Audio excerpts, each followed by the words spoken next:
les hommes n'ont pas été assez fous pour s'autodétruire, on dira c'est là que ça s'est passé. Alors, vous comprenez pourquoi André Braic est quelqu'un de passionnant, hein, en l'écoutant, rare dans les médias. Hein. Vous êtes rare dans les médias, André Braic. Hein. Moi je suis pour rien.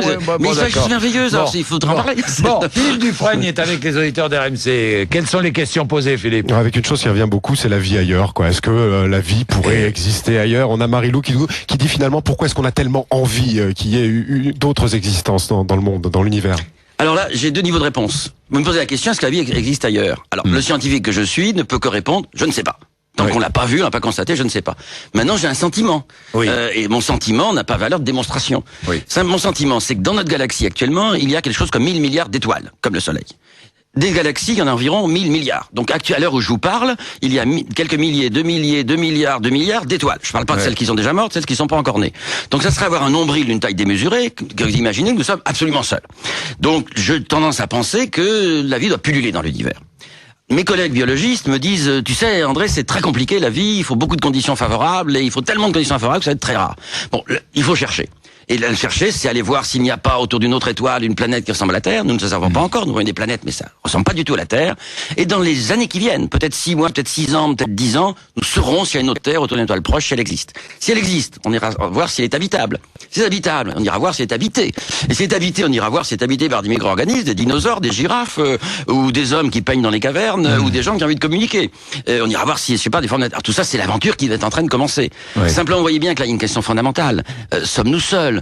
Qu'est-ce que c'est que la vie? Qu'est-ce qu'on fait dans l'univers? Est-ce que ceci a un sens ou non? Et ces questions fondamentales qui nous rendent depuis des millénaires, disons, nous sommes au moment où on est en train de trouver la réponse. On va le trouver, nous avons des éléments. Et cette aventure de la vie, je pense qu'au XXIe siècle, un progrès fondamental sera fait.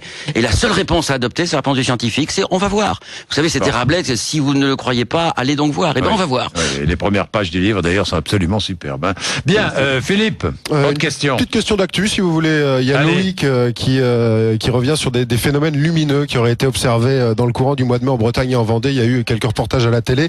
Est-ce que vous en avez entendu parler? Et puis, est-ce qu'on trouve toujours une explication à ces phénomènes de vision de groupe? Oui, non, alors là, je dirais, il faut calmer le jeu.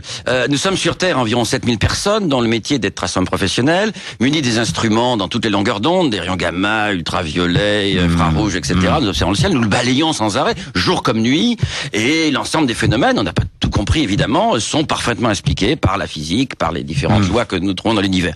Donc il n'y a pas de choses extraordinaires. Alors, évidemment, dans le ciel, il m'est arrivé personnellement de voir un objet s'arrêter au-dessus de moi et bouger, il m'est arrivé de voir des nuages un peu bizarres. Eh bien, quand on connaît un petit peu le ciel, on sait que dans un cas, c'est un ballon sonde météorologique qui, suivant le vent, quand il se déplace perpendiculairement à vous, parallèlement à vous, c'est pas la même chose que vous voyez. Un nuage de sauterelle, j'avais vu en Afrique, une météorite qui arrive et qui s'allume en rouge et vert selon que les oxydes de cuivre autour apparaissent.